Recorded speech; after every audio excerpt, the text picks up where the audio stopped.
నమస్తే welcome to 69 TV news కి స్వాగతం నేను రాణి ముందుగా హెడ్లైన్స్ చూద్దాం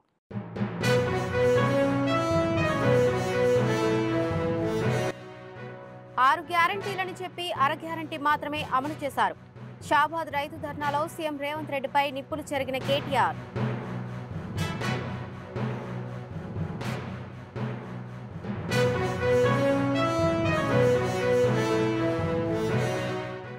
రైతు ధర్నాలో కేటీఆర్ మతిభ్రమించి మాట్లాడుతున్నారు ఆయన్ని ఎర్రగడ్డ ఆసుపత్రిలో చేర్పించాలన్న ఎంపీ చామల కిరణ్ కుమార్ రెడ్డి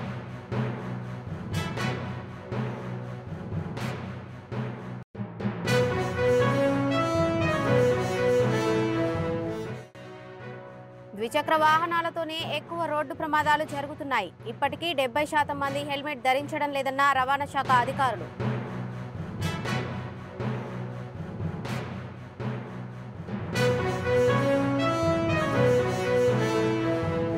తెలంగాణలో ఒక్క గ్రామంలో అయినా 100% రైతు రుణమాఫీ అయ్యిందని నిరూపిస్తే బీఆర్ఎస్ ఎమ్మెల్యేలందరం రాజీనామా చేస్తామని ముఖ్యమంత్రి రేవంత్ రెడ్డికి కేటీఆర్ సవాల్ విసిరారు రంగారెడ్డి జిల్లా షాబాద్లో బీఆర్ఎస్ ఆధ్వర్యంలో రైతు దీక్ష చేపట్టారు ఇందులో పాల్గొన్న కేటీఆర్ సీఎం రేవంత్ రెడ్డిపై మండిపడ్డారు రైతులు మహిళలు సహా అందరినీ రేవంత్ రెడ్డి మోసం చేశారని 6 గ్యారెంటీలు అని అర గ్యారెంటీ మాత్రమే అమలు చేశారని విమర్శించారు పొద్దున షాబాద్కు వస్తున్నా వచ్చేటప్పుడు ఎవరెవరు ఏం మాట్లాడుతున్నారో చూద్దామని ఆయన పేపర్ తీసి చూసే వరకు నేను గత సంవత్సర కాలంలో చూసిన బెస్ట్ జోకు అత్యుత్తమ జోకు పొద్దున పేపర్లో చూసిన ఏంటిదా జోక్ ఎరికేనా రేవంత్ రెడ్డి ఢిల్లీకి పోయి ఢిల్లీలో ఆడ స్పీచ్ ఇస్తాడు రేవంత్ రెడ్డి ఇలా పత్రికల్లో రాసిండు తెలంగాణలో మొత్తం ఉద్ధరించిన ఢిల్లీని కూడా ఉద్ధరిస్తా మీరు నా మాట నమ్మి ఢిల్లీలో కూడా కాంగ్రెస్ కి అధికారం ఇయ్యండి అని చెప్పి రేవంత్ రెడ్డి గారు ఢిల్లీలో చెప్తాడు 6 గ్యారెంటీలు అమలు చేసిన రుణమాఫీ మొత్తం చేసిన మొత్తం తెలంగాణను ఉద్ధరించిన 100 రోజులలోనే అన్ని ఇచ్చిన మాటలన్నీ నిలబెట్టుకున్నా అదే తరీఖన ఢిల్లీలో కూడా చేస్తా మీరు నా మాట నమ్ముండ్రి తెలంగాణ ముఖ్యమంత్రిగా చెప్తున్నా అని చెప్పి రేవంత్ రెడ్డి గారు ఢిల్లీలో చెప్తున్నారు ఇక్కడికి వచ్చిన మా ఆడబిడ్డలు నేను అడుగుతున్నా మీరు జవాబు చెప్పాలి అమ్మకు అన్నం పెట్టనోడు చిన్నమ్మకు బంగారు గాజులు చేయిస్తాడా అమ్మకు అన్నం పెట్టనోడు చిన్నమ్మకు బంగారు గాజులు చేయిస్తాడా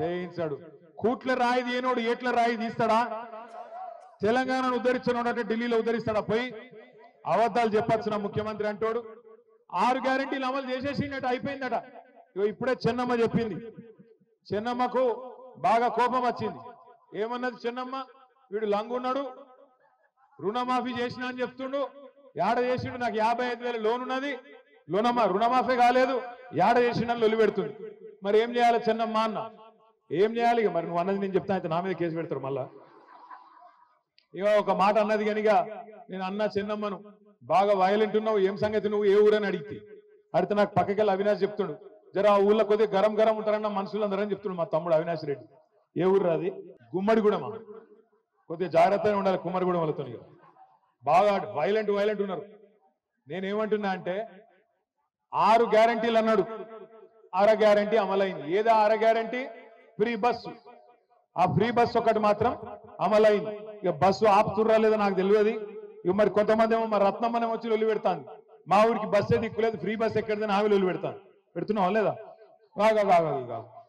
రత్నమ్మని మాట్లాడిస్తే ఇప్పుడు నన్ను మాట్లాడించట్లేదు ఇప్పుడు ఇక్కడ ఎవ్వలకు మైక్ ఇచ్చినా మీరు తిట్టే తిట్లకు రేషం ఉన్నోడైతే ఇంకోడైతే ఆయనతో ఒక బకెట్లో నీళ్ళు నింపుకొని దుంకి చచ్చిపోతాడు కానీ ఆయన రేవంత్ రెడ్డి ఆయన గసండి ఏం లేవు రేషము సిగ్గు ఇజ్జతు ఏమి లేదు ఏది పడితే అది ఒరుడే ఇష్టం వచ్చినట్టు అబద్ధాలు చెప్పుడే ఇష్టం వచ్చినట్టు తిరుగుడే ఊరేగుడే నేను ఒక్క మాట అడుగుతున్నా ఊళ్ళే ఎవరైనా ఒక మాట ఇస్తే లేదా ఏమైనా బాకిస్తే వాడు తిరిగి ఇవ్వకపోతే మనం కేసు పెడతాం ఏం కేసు పెడతాం 420 కేసు పెడతాం వీడు చీటర్ ఉన్నాడు చీటింగ్ చేసిండు వీడి మీద మోసం చేసిండు కాబట్టి కేసు పెట్టాలి అంటాం మరి గిన్ని మోసాలు చేసిన కాంగ్రెస్ ప్రభుత్వం గింతమందిని మోసం చేసిన కాంగ్రెస్ ప్రభుత్వం ఇడిచిపెడదామా కేటీఆర్ కు మెంటల్ ఎక్కిందని ఆయన త్వరలో మెంటల్ హాస్పిటల్స్ కు పోవాల్సి వస్తుందన్నారు ఎంపీ చామల కిరణ్ కుమార్ రెడ్డి.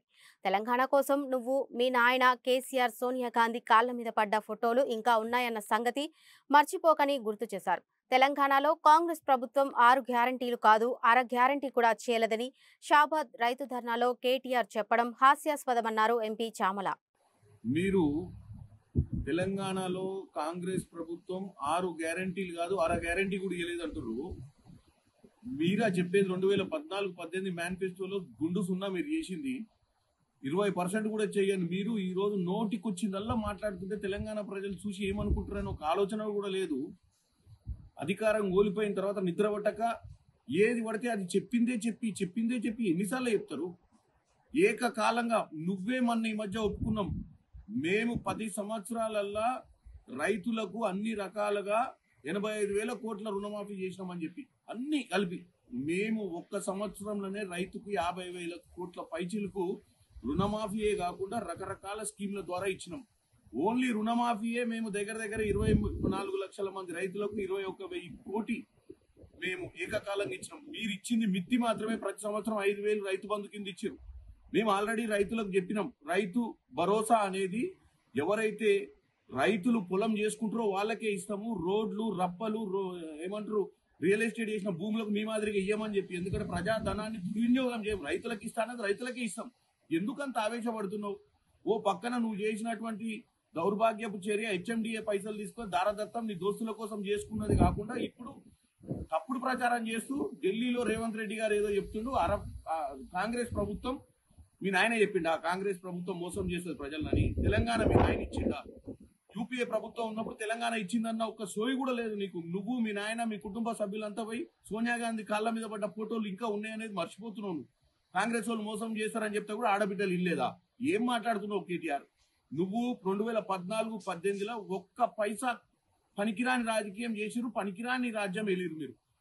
నువ్వు యువరాజు అనుకున్నావు, మీ నాయన రాజు అనుకున్నావు, నీ అంతా పక్కడ పోయి మొత్తం రాష్ట్రాన్ని అప్పులపాలు చేసి 7 లక్షల కోట్లు అప్పు చేసిన మీరా మాకు చెప్పేది? మాకు సంవత్సరం జరిగింది, ఇంకా 4 సంవత్సరాలు ఉందని పదే చెప్తున్నా. 4 సంవత్సరాలలో మేమేం చేయకపోతే ప్రజలు మాకు బుద్ధి చెప్తారు. నువ్వు కాదు బుద్ధి చెప్పాల్సింది. నువ్వు చేసిన తప్పుల్ని కప్పిపుచ్చుకునే ప్రయత్నం చేస్తున్నావు. నువ్వు ఏదన్నా ఉంటే మంచి అపోజిషన్ లీడర్ గా వాస్తవాలు చెప్పు. 6 గ్యారంటీలు కదా అర గ్యారంటీ అని ఎట్లా అంటావు చెప్పు. నోరు గుల కాబట్టి కాకపోతే 21,000 కోటి ఇచ్చింది ఏంది అకౌంట్లలో పడ్డది వాస్తవం కాదా? ఉచిత బస్సు నడుస్తలేదా? 200 రూపాయల యూనిట్ల కరెంటు నడుస్తలేదా? 500 సిలిండర్ నడుస్తలేదా? ఏం మాట్లాడుతున్నావు కేటీఆర్? అర గ్యారంటీ లేదు, పావు గ్యారంటీ లేదు. మెంటలెక్కిందా ఏంది నీకు? అతి త్వరలో నువ్వు ఇంకా చాలా స్కాములు బయటకు వస్తాయి. నువ్వు లాస్ట్కు మెంటల్ ఆసుపత్రికే పోవాల్సి వస్తుంది కేటీఆర్. నీకు జాగ్రత్త చెప్తున్నా. బీఆర్ఎస్ పార్టీ అస్తిత్వం కోల్పోతుండటంతో కేటీఆర్ మతిభ్రమించి మాట్లాడుతున్నారని, గత ప్రభుత్వంలో రైతు రుణమాఫీ చేయని ఆ పార్టీ నేతలకు కాంగ్రెస్ ప్రభుత్వం గురించి మాట్లాడే నైతిక అర్హత లేదంటున్న కాంగ్రెస్ మహిళా నేత ఇందిరా శోభన్తో మా ప్రతినిధి Bhavitha face to face. Congress party రైతులను మోసం చేసిందంటే ఈరోజు బీఆర్ఎస్ నేతలంతా కూడా మహాధర్నా నిర్వహిస్తున్నారు. ప్రస్తుతం మనతో కూడా మాట్లాడడానికి కాంగ్రెస్ నాయకురాలు ఇందిరా శోభన్ గారు ఉన్నారు. చెప్పండి, మీరు రైతు పక్షపాతి అంటారు, రైతుల కోసమే కాంగ్రెస్ ప్రభుత్వం పనిచేస్తుంది అంటారు, కానీ రైతులను మొత్తం మోసం చేసింది, నిలువెత్తం ముంచింది అని చెప్పేసి బీఆర్ఎస్ నేతలంతా కూడా ధర్నాలో పాల్గొన్నారు. ఎట్లా చూడాలి? పార్టీ యొక్క అస్తిత్వం కోల్పోతుంది కాబట్టి కేటీఆర్ గారు ప్రతి వేదికను కూడా ఆ పార్టీ ముందు వాళ్ళ బల ప్రదర్శన చేస్తుందని చెప్పాల్సిన అవసరం ఉంది. రైతుల గురించి మాట్లాడే నైతిక హక్కు వాళ్ళకుందా? రైతు రుణమాఫీ మీ ముఖానికి ఏమైనా చేసిరా? ఏకకాలంలో రుణమాఫీ అని చెప్పి 4 దఫాలుగా చేశావు. తర్వాత అసలు ఎలక్షన్ సమయంలోనే మీకు ఇచ్చినటువంటి డబ్బులు కేవలం వడ్డీకే సరిపోయింది తప్ప అసలు పైసలు కూడా మీరు వేయనటువంటి సిచ్యువేషన్. ఇవాళ మేము ఏకకాలంలో రుణమాఫీ చేశాం. 22,000 కోట్ల రూపాయలు ఇవాళ దాదాపుగా రైతుల ఖాతాలో వేశాం. మీరు చేసినటువంటి దాంట్లో మీరు ఎంత 10 సంవత్సరాల్లో 17,000 కోట్లు చేస్తే మేము ఒక్క సంవత్సరంలో 22,000 కోట్ల రూపాయలు చేశాం. ఇంకా ఎలిజిబిలిటీ ఉండి రానటువంటి వాళ్ళకు ఉంటే అవి కూడా ఇవ్వడానికి సిద్ధంగా ఉన్నామని ముఖ్యమంత్రి గారు చెప్పడం జరిగింది.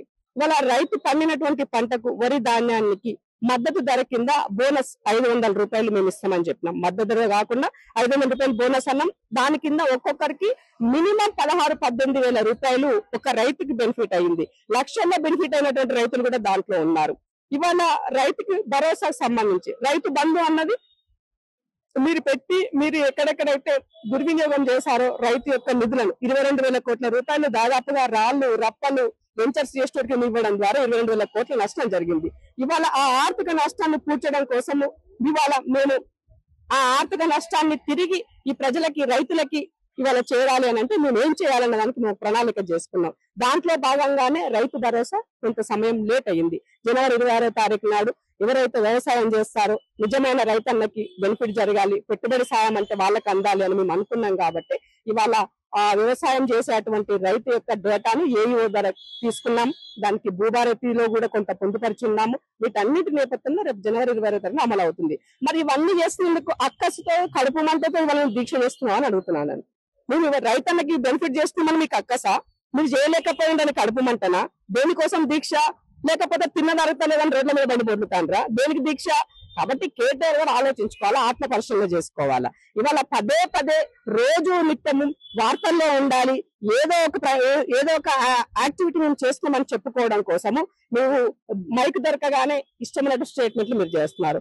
6 గ్యారంటీల్లో అర గ్యారంటీ కూడా చేయలేదంటే మరి నువ్వేం చేసినావు? కేజీటీపీ అని చెప్పినావు, మోసం చేసావు 10 సంవత్సరాలు. ఇవాళ అందరికి డబుల్ బెడ్రూమ్ ఇల్లు అని చెప్పినావు, మోసం చేసినావు. అందరికి ఉద్యోగం అన్నావు, మోసం చేసినావు. ఇవాళ ఉన్నటువంటి ప్రతి ఒక్కరికి కూడా, ప్రతి ఆడబిడ్డను కూడా మేము చాలా బ్రహ్మాండంగా చూసుకుంటామని చెప్పినావు. ఏం చేస్తున్నారు? మీరు ఉన్నటువంటి ఏదైతే మహిళలకి ఆర్థిక భరోసా ఇస్తూ కాన్ఫిడెన్స్ క్రియేట్ చేయాల్సినటువంటి ఉన్నటువంటి బంగారు తల్లిని ఎత్తివేస్తున్నావు. ఇవాళ మా ఆడబిడ్డలకు ఉన్నటువంటి పెన్షన్లు కూడా కొన్ని ఎత్తివేస్తున్నావు. నువ్వు ఏం చేసినావు అని ఇవాళ ఏ మొహం పెట్టుకొని మీరు మాట్లాడుతున్నారు? కాబట్టి కేసీఆర్ గాని కేటీఆర్ గాని పూర్తిగా వాళ్ళకి అధికార అహంకార దాహంతో ఉన్నారే తప్ప ఎక్కడ కూడా ప్రజల క్షేమము ప్రజల శ్రేయస్సు గురించి వాళ్ళ ఆలోచన లేదు. ఇప్పటికి కూడా వాళ్ళ తాపత్రయం అంతా కూడా అయ్యో ఓడిపోయినాం కదా, ప్రజలు మమ్మల్ని గుర్తుపెట్టుకోవాలా, బీజేపీ కన్నా మేము ముందుండాలన్న కాంపిటీషన్ లో వాళ్ళు పనిచేసుకుంటున్నారే తప్ప ఎక్కడా కూడా ఒక నీతిగా నిజాయితీగా ఒక ప్రధాన ప్రతిపక్ష పాత్ర వాళ్ళు పోషించట్లేదు. నిజంగా ప్రధాన ప్రతిపక్ష పాత్ర పోషించాలంటే వాళ్ళ అయ్య బయటకు వచ్చి మాట్లాడాలా. అయ్య బయటకు వచ్చి మాట్లాడతలేడు. అయ్య ఇంకా ప్రతిపక్ష పాత్ర వాళ్ళు ఏమనుకుంటున్నాడు ఆయన? కాబట్టి అసలు ఆ పార్టీ ఉందా లేదా వాళ్ళు ఆలోచించుకోవాలా. రుణమాఫీ ఏకకాలంలో చేసినాము, వాళ్ళు 10 ఏళ్లలో చేయలేని రుణమాఫీ మేము 1 సంవత్సరంలో చేసి చూపించామంటున్నారు. నిజంగానే రుణమాఫీ అర్హులైన అందరికీ రుణమాఫీ జరిగితే ప్రూఫ్ చూపించండి, మేము బీఆర్ఎస్ ఎమ్మెల్యేలమంతా కూడా రాజీనామాకు సిద్ధంగా ఉంటాము అని చెప్పేసి. ఏం ప్రూఫ్ చూపించాలి? ఇప్పుడు చాలా మంది రుణమాఫీ కాలేదని చెప్పేసి ఒకవైపు అధికార చుట్టూ తిరుగుతున్నప్పటికి కూడా ఇప్పుడు కాంగ్రెస్ వాళ్ళకి ఒక మాట చెప్తున్నా నేను. లాస్ట్ మీరు ఏం చేశారు? నాణ్యమైన కరెంట్ మీరు ఇస్తున్నామని మీరు చెప్పారు, మీరు ఇవ్వట్లేదని మేము అన్నాము. ఏది ఇస్తున్నారని చెప్పేసి ఆనాడు కాంగ్రెస్ పార్టీలో ఉన్నటువంటి ముఖ్యమంత్రి పీసీ ప్రెసిడెంట్ గా ఉన్న రేవంత్ రెడ్డి గారు గాని, పార్టీలో కీలకంగా పనిచేసినటువంటి వెంకటరెడ్డి అన్న గాని ఇవాళ ఆ రోజు వాళ్ళు వెళ్ళి అక్కడ ఉన్నటువంటి బుక్స్ తీశారు. బుక్కులు తీసి నువ్వు క్వాలిటీ పవర్ ఇస్తలేవని చెప్పేసి ప్రతిపక్షంలో ఉన్నటువంటి మేము నీ యొక్క తప్పులు ఎత్తి చూపినాం. మరి నువ్వేం చేయాలి? ఏ రైతుకైతే అంటే యాక్చువల్ గా అన్ని రకాల అర్హత ఉంది, తనకు జరగలేదో ఆ రైతుని తీసుకొచ్చి నువ్వు చూపించాల్సిన బాధ్యత నీ పైన ఉంది. నువ్వు ప్రతిపక్ష పాత్రలో ఉన్నావు, నేను పాలక పక్షంలో ఉన్నా. పాలక పక్షం చేయనప్పుడు ప్రతిపక్షంగా బాధ్యతాయుతంగా ఉండి బాధ్యులు ఎవరైతే ఉన్నారో వాళ్ళని తీసుకొచ్చి ఈ ప్రభుత్వం ముందు నిలబెట్టి ఇది కరెక్ట్ గా ఉన్నది, నువ్వు ఎందుకు చేయలేదని అధికారిని అడగొచ్చు, మంత్రులను అడగొచ్చు, ముఖ్యమంత్రిని అడగొచ్చు. నువ్వు అది ఏది చేయకుండా కేవలం పొలిటికల్ స్టేట్మెంట్లు ఇవ్వడం అనేది, రాజీనామా చేస్తే చేయండి. మీ నాయనకు అలవాటే కదా రాజీనామా చేస్తుంది, ఎన్నికల బోర్డు అలవాటే కదా, చేయండి రాజీనామా.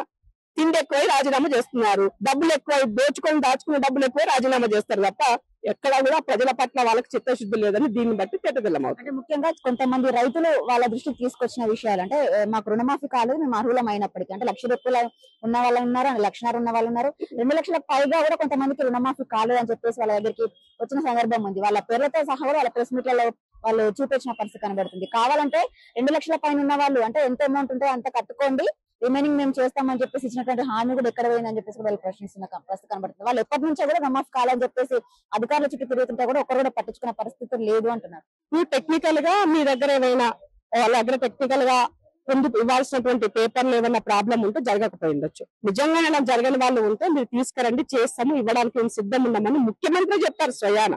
తుమ్మల నాగేశ్వర గారు రెగ్యులర్ గా రివ్యూ చేస్తున్నారు, అఫీషియల్ కూర్చోబెట్టి మాట్లాడుతున్నారు. మరి అలాంటప్పుడు నిజంగానే మీరు రండి, ఒక కట్ ఆఫ్ డేట్ పెడతారా, ఎప్పుడు పెడతారో మీరు అందరినీ వాళ్ళని తీసుకొని రండి. మేము వాళ్ళెందుకు, వాళ్ళ దగ్గరికి ఎందుకు, రైతులకే డైరెక్ట్ ఓపెన్ చెప్తున్నాం. ఎవరెవరైతే రైతన్నలు ఉన్నారో, రుణమాఫీ జరగని వాళ్ళు ఉన్నారో, మీకు ఇబ్బంది కలిగి ఉంటుందో మీరు అన్ని అర్హతలు ఉండి మీకు జరగనట్లయితే తప్పకుండా పార్టీ ఆఫీస్ కి రండి. మా పిసిసి ఆధ్వర్యంలో మిమ్మల్ని అందరినీ తీసుకెళ్లి ముఖ్యమంత్రి గారి ద్వారా చేపిస్తాం కదా. సో పార్టీ ఉంది ఏదో పని చేయడానికి. మీరు ప్రభుత్వ దగ్గరికి పోలేకపోతే పార్టీ సిద్ధంగా ఉన్నది. ఈ పార్టీ మీకు హామీ ఇచ్చింది చేస్తామని చెప్పేసి పిసిసి ప్రెసిడెంట్ గా మహేష్ అని కూడా సిద్ధంగా ఉన్నాడు దానికి చేయడం కోసం. కాబట్టి మాకు ఎలాంటి భేషజాలు లేవు. ప్రజల కోసం ఒక మెట్టు దిగడానికి సిద్ధం, ఒక మెట్టు ఎక్కడానికి కూడా సిద్ధం. 6 గ్యారంటీలు అని చెప్పారు, 420 హామీలు చెప్పారు. 6 గ్యారంటీలను 13 అంశాలను పొందుపరిచారు. 6 గ్యారంటీలు 100 రోజులు అని చెప్పేసి ఇప్పటికి ఎన్ని అమలు చేశారు? ముఖ్యంగా మహిళలకు పెద్దపీట వేస్తుంది అని చెప్పేసిన కాంగ్రెస్ పార్టీ తులం బంగారం ఎక్కడికి పోయింది? మహిళలకు ప్రతి నెల ఇస్తాన 2500 ఎటుపోయినాయి? ఒక్కొక్క మహిళకు 30,000 పైగా బాకీ పడ్డారు. ఇవన్నీ ఎటుపోయినాయి హామీలు? ఇక్కడ అరకొర హామీలు కూడా నెరవేర్చిన రేవంత్ రెడ్డి 6 గ్యారంటీలు చెప్పి పోయి ఢిల్లీలో ఇంకో గ్యారంటీ ఎక్కువ చెప్పేసి గ్యారంటీలు ఇస్తామని చెప్తున్నారు. ప్రజలు ఎవరు నమ్ముతారు అని చెప్పేసి. చెల్ల మీరు జర్నలిస్ట్ కదా, మీ దగ్గర మైక్ ఉన్నది. బస్సు పోయి బస్సులు అడగండి. మీకు కరెంట్ బిల్లు మాఫీ అయిందా లేదా అడగండి. జీరో బిల్ అయిందా లేదా అడగండి. సిలిండర్లు మీకు వస్తున్నాయా లేదా అడగండి. సో ఒకవేళ మీరు ఫ్రీ బస్ ఎక్కి తిరుగుతున్నా లేదా అడగండి. మీకు మొన్న ఇచ్చిన రుణమాఫీ కింద మీరు ఎలిజిబుల్ అయిందా లేదా అడగండి. మీ ఇంటికి ఆరోగ్యశ్రీ అనే దాని కింద మీరు అమలు అవుతుందా లేదా మీరు అడగండి. మేము అబద్ధం చెప్పట్లేదు. 6 గ్యారంటీల 13 అంశాలు ఉన్నాయి. 11వ సంవత్సరం నుంచి మీ మంత్రులంతా కావచ్చు, సీఎం ఎదుర్కొని ప్రతి కార్యకర్త వరకు కూడా వచ్చినటువంటి హామీలు అవేనా చెప్పాల్సినవి? అంటే ఒక ఫ్రీ జర్నీ కావచ్చు, ఆరోగ్యశ్రీ కావచ్చు, ఉచిత విద్యుత్ కావచ్చు, ఇవేనా ఇంకా మీరు చేయాల్సిన మిగతా పెండింగ్ లో అడిగేది వాళ్ళు? మేము చెప్తున్నాం ఏంటంటే ఇచ్చిన ప్రతిదీ కూడా చేయడానికి సిద్ధంగా ఉన్నాం. ఆర్థిక వెసులుబాటు కూడా చాలా ఇంపార్టెంట్. పైసలతో కూడినటువంటి పనులు కాబట్టి డెఫినెట్ గా వాటికి చేయాల్సిన సమయంలో అప్రాప్రియేట్ గా నిర్ణయం చేస్తున్న వాటికి సంబంధించిన కసరత్తు అనేది నడుస్తుంది. బట్ ఇవాళ ఒక స్కీమ్ అనేది అసలైనటువంటి నిజమైన పేదవాడికి ప్రభుత్వ పథకాలు అందాలి. దాంట్లో మేము చాలా సీరియస్ గా ఉన్నాం. అదే దిశగా అడుగులు వేస్తున్నాం. కానీ మీరు పదే పొద్దున్న లేస్తే పిల్లి శాపనార్థాలు పెట్టే పనిలో మీరు ఉన్నారు. కానీ మీకేం పని ఉంది వల్ల ఏం పని లేదు, ఆ పని తప్ప. బట్ మాకేముంది, బాధ్యత ఉన్నది ప్రజల పట్ల. వాళ్ళ పట్ల ఇచ్చిన మాట నిలబెట్టుకునేటువంటి కమిట్మెంట్ వాళ్ళ ఉంది. కాబట్టి వాటికి సంబంధించినటువంటి వాటి కోసం ఇవాళ తహతాలాడుతూ ఎలా చేయాలని, ఇవాళ పెట్టుబడులు కావాలి, డబ్బులు కావాలని రేవంత్ రెడ్డి గారు ఇవాళ 1 year అయినా కూడా ఇవాళ కూడా మళ్ళీ విదేశీ పర్యటన ఉన్నారు. పండుగ పూట కూడా ఒక్కనాడు సెలవు తీసుకోలేదు ఆయన. ఈ రోజు కూడా ప్రజలతోనే మమేకమై ప్రజల కోసము పనిచేయడం కోసం, ప్రజలకు కావాల్సినటువంటి ఆకాంక్షలు ఎలా నెరవేర్చడం డబ్బుల కోసం పరిగెడుతున్నారు. వాటి గురించి ఎక్కడ పెట్టుబడులు వస్తాయి, మనం ఎక్కడ ఏం చేయగలుగుతామని ఆలోచిస్తున్నారు. మరి మీరేమున్నది? మీరు దోచుకున్న సొమ్మంతా తీసుకెళ్లి విదేశాల్లో దాచుకున్నారు. తిరిగి ఆ సొమ్మునంతా ఇవ్వండి, ఈ రాష్ట్రానికి తిరిగి ఇవ్వండి. పోనీ మాకు ఇవ్వకండి, ప్రభుత్వానికి పంపండి. ప్రభుత్వానికి మా దగ్గర నుంచి, మా టిఆర్ఎస్ పార్టీ నుంచి ఇన్ని వేల కోట్ల రూపాయలు మీకు మేము పండుగ ఇస్తున్నాము ఈ ప్రభుత్వానికి, ఈ ప్రజలకు అని చెప్పండి. మీ పేరే చెప్తాం. బీఆర్ఎస్ వాళ్ళు ఇచ్చారు ఇన్ని వేల కోట్లని మేము చెప్తాం. మీ పేరు క్రెడిట్ మీకే ఇస్తాం, మాకు కాదు మీకే ఇస్తాం. ప్రజలకు ఆటోమేటిక్ గా సంక్షేమ పథకాలు బ్రహ్మాండంగా ముందుకెళ్తాయి. తులం బంగారం ఏం కర్మ, మా ఎక్కడకు తులంన్నర బంగారం కూడా పెడతాం అప్పుడు కదా. ఇంత పెట్టడానికి ఏమి బాధ? మన ఇంట్లో అమ్మగారు అప్పుల పాలైనప్పుడు ఇంటికి బిడ్డ వేస్తే, నాయన నాకు తులం బంగారం కావాలంటే అప్పు చేసి తండ్రి పెడతాడా? తన ఆల్రెడీ పెళ్లి చేసి అప్పుల పాలైనడు ఇంకింత అప్పు చేయమంటే తండ్రి చేస్తాడా? తనకు మించిన భారమే కదా. కాబట్టి ప్రజలు కూడా అర్థం చేసుకుంటున్నారు. మీరు పదే ఇవాళ హామీలు ఇచ్చారు కాబట్టి నెరవేర్చండి అంటే ఈ ఒక్క సంవత్సరంలో మా దుకాణం బంద్ చేసుకొని పోతలే. ఒక్క సంవత్సరంలో దుకాణం బంద్ చేసుకొని నుంచి దుకాణం బంద్ చేసుకోవాలని మీరే చెప్తున్నారు. కానీ ఆ ఎన్నికల హామీల్లో కూడా 5 ఏళ్ళు ఇంకా 4 years ఉంది. 1 year కంప్లీట్ అయింది. 4 సంవత్సరాలు ఉంది. సంక్షేమ పథకాలు ఇవ్వడంలో, చాలా ఇచ్చిన మాట నిలబెట్టుకోవడంలో కాంగ్రెస్ పార్టీ ముందు నిలబెడుతుంది. అదే ప్రయత్నంలో మేమున్నాం. కానీ మీరు పదే 420 అంటే 420 పనులు చేసింది మీరు. 420 పనులు చేసి ఇలా మమ్మల్ని 420 అంటే ఎట్లా? ఆ 420 చేయబట్టే ఇవాళ ఆర్థిక వ్యవస్థ కుప్పగూలిపోయింది. డబ్బులు లేక ఆగంలో ఉన్నాం ఇవాళ మనము. వేరే వాళ్ళకి 1వ తారీఖు జీతం ఇవ్వలేకుంటున్నారు కదా మీరు. మేము 1వ తారీఖు జీతం ఇస్తాం కదా, ఇస్తున్నాం కదా. పింఛన్ ఇస్తలేమా? ఇస్తున్నాం కదా. మరి నువ్వేం పడిచినావు అడుగుతున్నాను నేను. నువ్వు దాచుకోనికి ప్రభుత్వాన్ని వాడుకున్నావు, నియంత్రితంగా పాలన చేసినావు. నేను అట్లా చేయలేదే. నా కుటుంబ సభ్యులు పూర్తి వచ్చి భాగస్వామ్యం అయ్యి పాలన కొనసాగిస్తలేరే. అధికారంలోకి వస్తే హామీలు నెరవేరుస్తామని చెప్పలేదు మీరు. అధికారంలోకి రాగానే 100 రోజులలో హామీలు నెరవేరుస్తామని చెప్పి అధికారంలోకి వచ్చిన తర్వాత నెరవేరుస్తామంటే మీరు అన్నట్టుగా 5 ఏళ్ల టైం. కానీ మీరు ఇచ్చింది 100 days మాత్రమే. 100 days లో ఎందుకు నెరవేర్చలేదనే కదా అందరూ అడిగేది.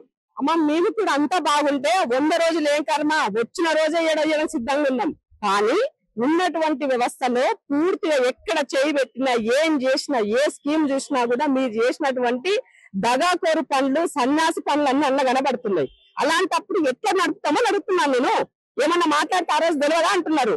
నువ్వు యాక్చువల్ గా బయట ఉండి మాట్లాడినప్పటికీ టెక్నికల్ గా కరెక్ట్ సిస్టమ్ లో ఉండి చూసినప్పటికీ చాలా లాట్ ఆఫ్ డిఫరెన్స్ ఉంటది. సో నువ్వు ఉమ్మడి ఆంధ్రప్రదేశ్ లో చాలా చెప్పినావు, ఉమ్మడి ఆంధ్రప్రదేశ్ లో ఉన్నాడు ఉద్యమ సమయంలో చాలా మాట్లాడినావు, తెలంగాణ రాగానే ఏం చేసినావా చెప్పినావా? మరి ఉద్యమంలో ఉండి ఎందుకు చెప్పినావు అన్ని మాటలు? ఆ రోజు పోకిరి మాటలు మాట్లాడినావు కదా, ఆ రోజు గుర్తు రాలేదా? తెలంగాణ ఉమ్మడి ఆంధ్రప్రదేశ్ లో ఇంత ఆదాయం ఉన్నది, తెలంగాణకి సంబంధించినటువంటి దాంట్లో 13 జిల్లాలు అంటే దాదాపు అప్పుడు 23 జిల్లాలో మన 10 జిల్లాల ఆదాయం మనమే తినాలి, మన హైదరాబాద్ ఆదాయం అంతా ఆంధ్రాకి పోతుందని మాట్లాడావు. మరి హైదరాబాద్ ఆదాయంతోనే మేము చాలా బ్రహ్మాండంగా ఉండొచ్చు అన్నావు. మరి ఏం చేసినావు? 7 లక్షల కోట్ల అప్పు ఎందుకు చేసినావు ఆ రోజు? తెలియలేకుండా ఆ రోజు? అదే మాటలు చెప్పడం చాలా ఈజీ, ప్రాక్టికల్ గా దాన్ని ఇంప్లిమెంట్ చేయడం చాలా కష్టతరమైన పని.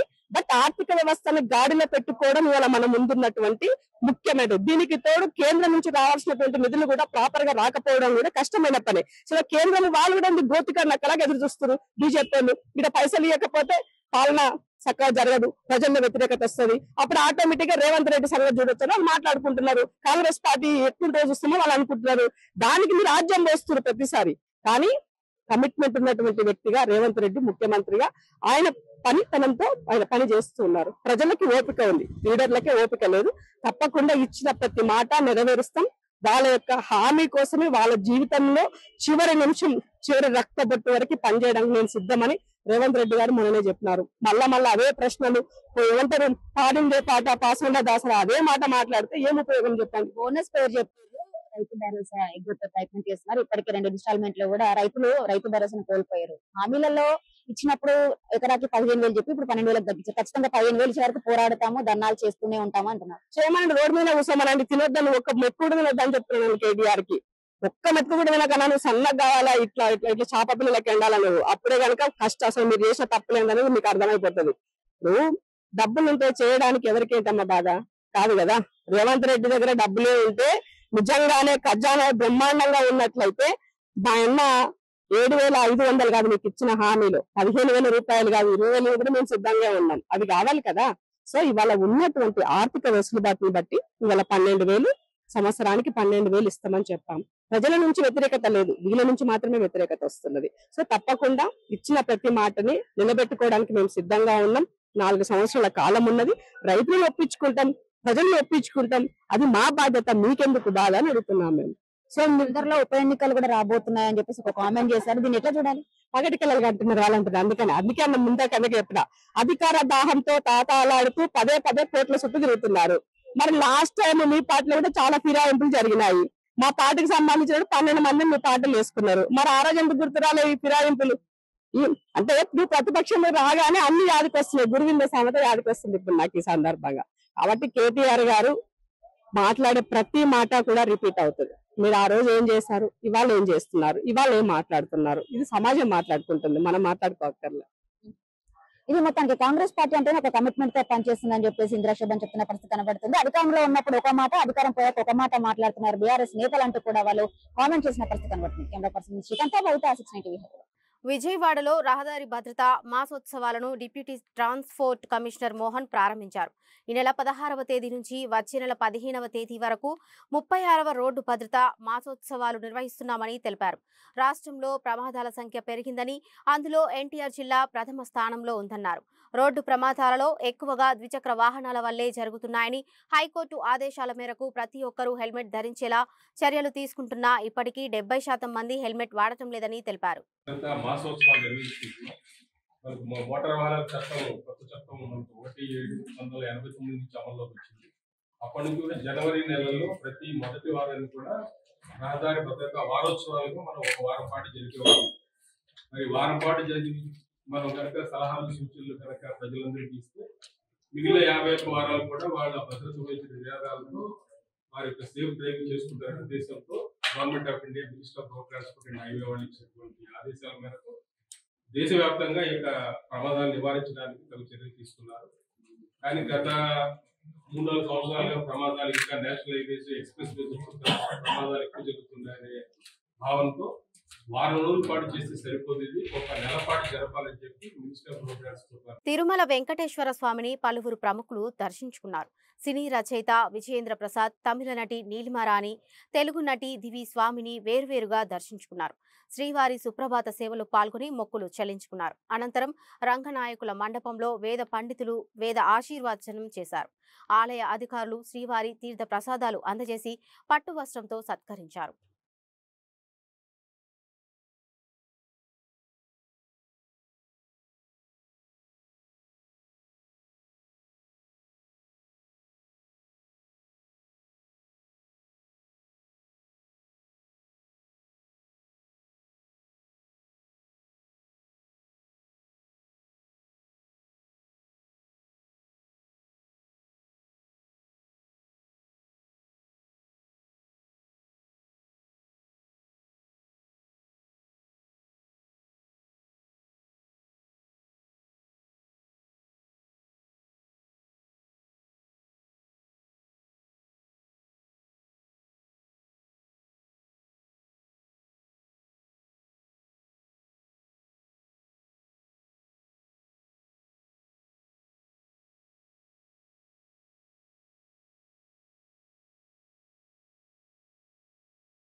పండుగలు పెళ్లిళ్ల సీజన్ పురస్కరించుకుని నగరంలో పలు ప్రఖ్యాత సంస్థలు ఫ్యాషన్ ఎగ్జిబిషన్లు నిర్వహిస్తున్నాయి. హైదరాబాద్ నోవాటెల్లో జనవరి 31, ఫిబ్రవరి 1, 2వ తేదీలో హై లైఫ్ ఫ్యాషన్ ఎగ్జిబిషన్ నిర్వహించనున్నారు. దీనికి సంబంధించిన పోస్టర్ను మోడల్స్ ఆవిష్కరించారు. సరికొత్త డిజైనరీ వేర్ను ప్రదర్శిస్తూ ఫోటోలకు ఫోజులు ఇచ్చారు.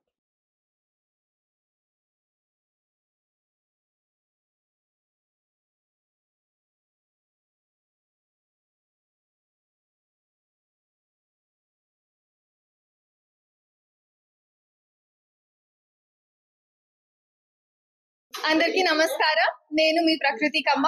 First of all happy new year and అందరికి సంక్రాంతి పండుగ శుభాకాంక్షలు. సో నేను ఇప్పుడు హై లైఫ్ కర్టన్ రేసర్ కి వచ్చాను. అండ్ మీ అందరికీ తెలుసు ఇప్పుడు పెళ్లి సీజన్ జరుగుతుంది అండ్ అందరూ చూస్తారు we need to have like the right jewellery and అందరూ మంచిగా కనిపించాలనుకుంటారు. సో మీకు ఈ పెళ్లి సీజన్ తో పాటు న్యూ ఇయర్ కి కొత్త కొత్త డిజైన్ తో న్యూ ఇయర్ ట్రెండ్ లో హై లైఫ్ ఎగ్జిబిషన్ లో చాలా చాలా మంచి జ్యువెలరీ ఆప్షన్స్ ఉన్నాయి. చాలా వెరైటీస్ ఉన్నాయి. సో అందరూ వచ్చి చూసి సెలెక్ట్ చేసుకోండి. డిఫరెంట్ ప్రైస్ రేంజెస్ లో అందరికి సూట్ అవ్వడంలో it is suitable for everyone and andarki manchiga undai. Hi everyone, this is Ritika Chakravarti here. Well, wishing you all a very very happy new year. Today I am here at the curtain raiser of High Life exhibition, which is going to happen on 31st January, 1st and 2nd February at HICC Novotel. New season, new trend. So there are like 350 plus designers. Andarki namaskaram. First of all, happy new year to all and happy Sankranti. Today I am at High Life curtain raiser and it is happening on 31st, 1st and 2nd of January and February. మీ అందరికీ తెలుసు ఇది పెళ్లిళ్ళ season కాబట్టి ఇంకా this is like fashion trends new year trend కాబట్టి you should all come to hi life exhibition and visit and see what all collection they have. వాళ్ళ దగ్గర చాలా మంచి కలెక్షన్ ఉంటుంది. Like you name it you will get it. One roof కింద ఎన్ని designs ఉండడం is not possible. Bulletin ముగించే ముందు హెడ్లైన్స్ మరోసారి చూద్దాం.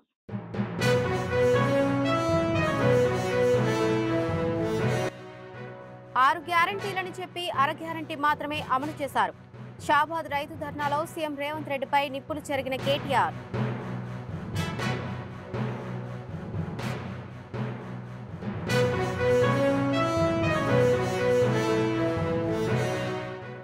రైతు ధర్నాలో కేటీఆర్ మతిభ్రమించి మాట్లాడుతున్నారు. ఆయన్ని ఎర్రగడ్డ ఆసుపత్రిలో చేర్పించాలన్న ఎంపీ చామల కిరణ్ కుమార్ రెడ్డి.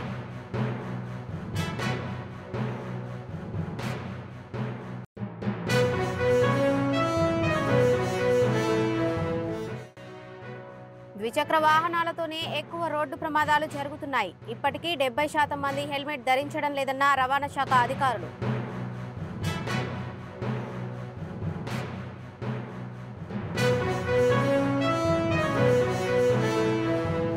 ఇవి ఇప్పటివరకు ఉన్న అప్డేట్స్. మరిన్ని అప్డేట్స్ కోసం చూస్తూనే ఉండండి 690 న్యూస్.